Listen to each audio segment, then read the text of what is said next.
নমস্কার বন্ধুরা, আমার ইউটিউব চ্যানেলে আপনাদেরকে স্বাগত। কেমন আছেন সবাই? আশা করি সবাই খুব ভালো আছেন, সুস্থ আছেন। আজ রবিবার আর এখন টাইম হচ্ছে সন্ধে 7টা।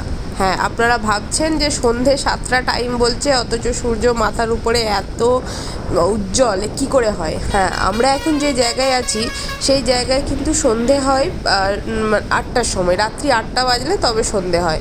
আমরা এখন আছি পাঞ্জাবের বিয়াসে। তো হাজব্যান্ডের পোস্টিংয়ের কারণেই আমরা কিন্তু এখানে এসেছি। যাই হোক, রবিবার ছুটির দিন, তাই আমরা বেরিয়ে গেছি একটু বাইরের দিকটা দেখার জন্য, বা যেই জন্য এই জায়গাটার নাম হয়েছে বিয়াস, সেই জিনিসটাকে দেখার জন্য। সেটা হচ্ছে এই বিয়াস নদী। এই বিয়াস নদীর কারণেই কিন্তু এই জায়গার নাম হয়েছে বিয়াস। আর যেটা আপনাদেরকে আগেই বললাম, এখানে কিন্তু সন্ধে হয় রাত্রি 8টার সময়। তো তার কারণে সন্ধে 7টা বাজলেও কিন্তু সূর্য মাথার উপরে আছে। আর উত্তাপ কিন্তু যথেষ্ট। আমরা বাইকে যাচ্ছি, তো সূর্যের এত উত্তাপ, মনে হচ্ছে যেন কেউ পাশ থেকে আগুনের ফুলকা ছুড়লে যেরকম উত্তাপ হয় সেই রকম। তো ওই জন্য আমরা কিন্তু খুব আস্তে আস্তে বাইকে যাচ্ছি। যাই হোক, তো আমরা বেরিয়েছি মেনলি মাছের বাজার আর মাংসর সন্ধানে, চিকেনের সন্ধানে। কারণ এখানে কিন্তু সমস্তটাই ভেজিটেরিয়ান, সবাই প্রায় ভেজিটেরিয়ান। রাস্তার ধারে কিন্তু অনেক ছোট বড় স্টল দেখতে পাবেন আপনারা, কিন্তু সবটাই ভেজ। ননভেজ কিন্তু কোথাও নেই। খুব কম বেশি মানে 5-10 কিলোমিটার গেলে একটা হয়তো ননভেজের শপ পাওয়া যায়। আর এখান থেকে কিন্তু দেখুন বর্ডার খুব কাছেই। তো যাই হোক, আমরা যার সন্ধানে বেরিয়েছি সেটা দেখি আগে পাই কি না। তো নর্মালি আজকে দেখতেই এসেছি, আজকে আমরা সেরকমভাবে কেনাকাটা করতে আসিনি, আজ শুধু দেখেই চলে যাব। আর এখানে রাস্তাঘাট দেখুন কত সুন্দর রাস্তা।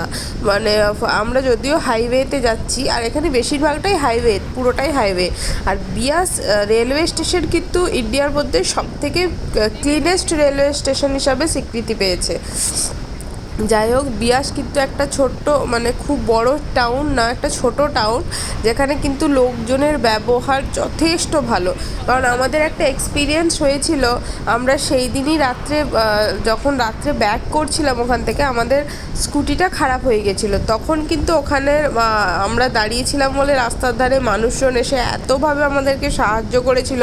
সেই থেকেই আমরা কিন্তু বুঝেছিলাম এই জায়গার লোকজন অনেক উদার, আমাদের ওয়েস্ট বেঙ্গল বা অন্য জায়গার মতো না। তো আমরা কিন্তু এগিয়ে যাচ্ছি, চারদিকে দেখুন শুধু হাইওয়ে হাইওয়ে। আর একটা জিনিস, বিয়াসে কিন্তু আছে সৎসঙ্গ। রাধাস্বামী সৎসঙ্গ, যেটা কিন্তু ইন্ডিয়ার মধ্যে সবথেকে বড় সৎসঙ্গ। এখানে হাজার হাজার মানুষ রেগুলার আসে।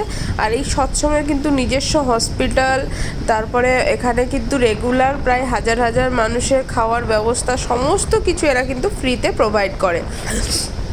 তো যাই হোক, আমরা ওই সব এখন আপনাদেরকে ধীরে ধীরে অন্য অন্য যে ভিডিওগুলো আমার আসবে এক এক করে আপনাদেরকে দেখাবো।